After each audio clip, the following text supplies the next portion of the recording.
परम तत्व को महसूस कर सकते हैं, उस परम तत्व से अपने आध्यात्मिक और अपने जीवन का मार्गदर्शन प्राप्त कर सकते हैं और अपने जीवन को सार्थक कर सकते हैं। यदि उसको तमाम सारे बंधनों में अगर बांध कर रखेंगे हम, तो हम कभी भी उसके उस पूर्ण रूप को नहीं समझ पाएंगे। क्योंकि हम खुद एक मनुष्य है और एक सामान्य मनुष्य होने के नाते बहुत सारी चीजों को उसी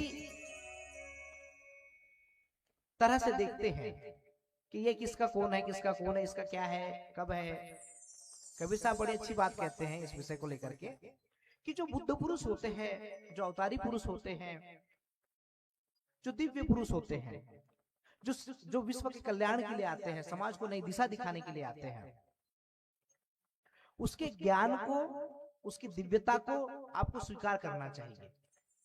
आपको उसको बंधनों में नहीं बांटना चाहिए, उसको विभाजित नहीं करना चाहिए। विभाजित इस विषय में तो कबीर साहब एक बड़ा अच्छी उनकी साखी है कि साहेब सबका बाप है, बेटा किसी का नहीं। साहेब सबका बाप है, बेटा किसी का नहीं। जो बेटा बन के उतरे वो तो साहेब रहे। जो इन बंधनों से मुक्त हो जाता है वही साहेब है। साहेब का यहाँ अर्थ परमात्मा से है। जो बंधनों में सिमटा होगा वो साहेब नहीं हो सकता है, वो परमात्मा नहीं हो सकता। ये कैसे होगा कि हिंदू का अलग, मुसलमान का अलग, सिख का अलग?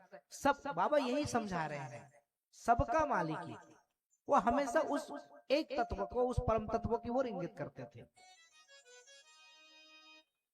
उन्होंने कभी भी किसी भी प्रकार से विभाजन, वैमनस्यता इसकी बात नहीं की। उन्होंने हमेशा भाईचारा की बात की, उन्होंने हमेशा एकता की बात की, समरसता की बात की, और हम सब लोग किस तरह से सामाजिक रूप से भाईचारे के साथ में रहे, इसकी उन्होंने बात की।